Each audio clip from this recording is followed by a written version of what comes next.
சமூக ஊடகங்களில் யாரை பற்றியும் இழிவுபடுத்தும் வகையில் கருத்துக்களை பதிவேற்றம் செய்யக்கூடாது என பாமக சமூக ஊடக பேரவை நிர்வாகிகளுக்கு ராமதாஸ் அறிவுறுத்தியுள்ளார். விவரங்களை செய்தியாளர் சையத் வழங்கிட கேட்கலாம். சையத், வணக்கம். விவரங்களை சொல்லலாம். வணக்கம். விழுப்புரம் மாவட்டம் தைலாபுரம் தோட்டத்தில் பாமக நிறுவனர் டாக்டர் ராமதாஸ் கடந்த சில தினங்களுக்கு முன்பு செய்தியாளர்களை சந்தித்தார். அப்போது டாக்டர் அன்புமணி ராமதாஸை பல்வேறு குற்றச்சாட்டுகளை வைத்தார். தொடர்ந்து பல்வேறு நிர்வாகிகளை நியமித்து வந்தார்.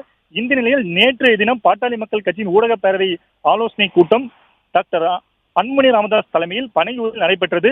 இதில் அன்புமணி ராமதாஸ் சமூக வலைதளங்களில் பதிவேற்றம் செய்யும் பதிவுகளை கண்ணியமாக பேச வேண்டும், டாக்டர் ராமதாஸை பற்றி எதுவும் பேசக்கூடாது என அன்புமணி ராமதாஸ் நேற்றைய கூட்டத்தில் பேசியிருந்தார்.